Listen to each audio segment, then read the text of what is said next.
My dreams come true.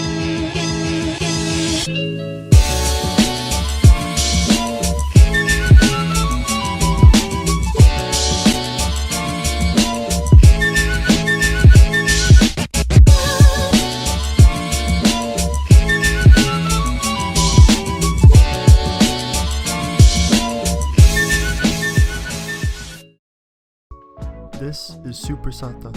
My family has been making these meats for generations. It's got a little kick to it, but it's so good. They first start by creating the filling for the sausage. They then place the meat into a bucket which will then be cranked into the casing. This is the casing right here? Yes, these are the casings. They're for Super Sata. And they open this much. How many do I got? I don't even know. Some What are are a they bit soaking wider. in right now? Huh? What are they soaking in? Warm water.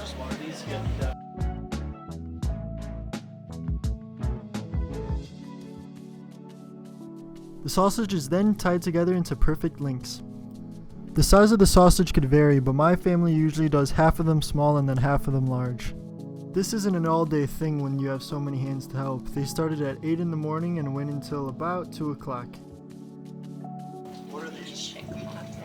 Jeremy, wear gloves or These are capicolas. Capicola is the second meat we prepared today, and it takes much longer than Super Sata. They're two different kinds. This is more, it's got more fat in it. This is all lean. Look, lean. The meat has been in salt for a while now, so now it's time to spank the meat in order to get it into the casing. Spank them in here.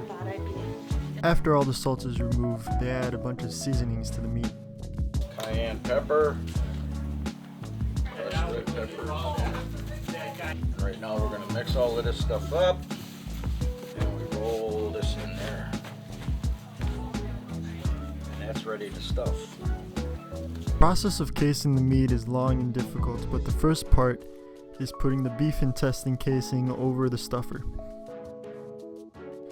The casing is then cut so they are able to put meat into the stuffer. Now I'm going to take a step back and let my Uncle John explain this part. I'm gonna push it and I want it tight.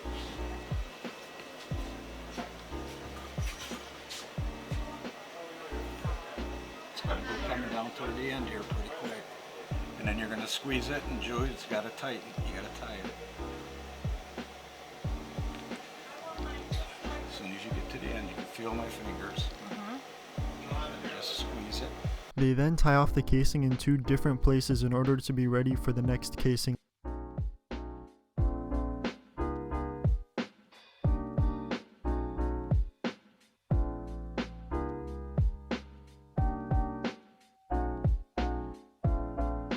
Cut this off right here, Jew. Well, what do you do with that smokers? This we use for patches. Oh, So, you know, I'll take a patch, I'll cut a patch and put it on here, and put the netting on. Now you gotta tie that. You brought in a faster crew. I understand. You're not taking it personal. I'm just gonna look watch at it. how fast he's putting it on I just didn't know the process. Now that I know. Since it was my mom's first time, she was a little slow with casing the meat, but my Uncle John soon brought in my Uncle Louis, so the process would speed up a little bit. He's a little quicker. I understand. Connie, get the scissors, come on over here.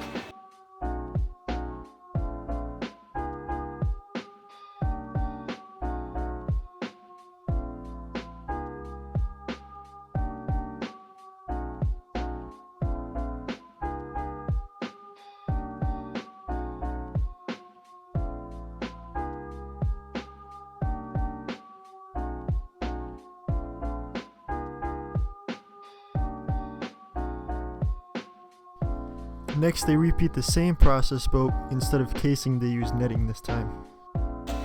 They stretch too much. Keep them tight so the air don't get in them. If they get air, they spoil.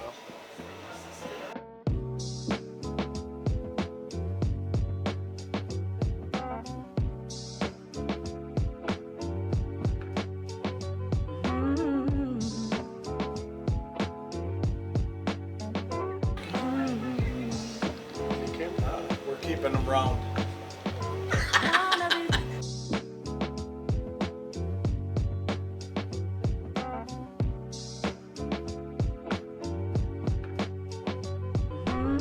Of course, during this process, everybody works up an appetite, so we are constantly eating.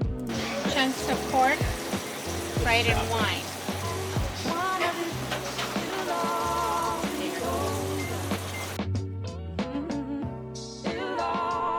It's really fun working together as a family, especially during these tough times.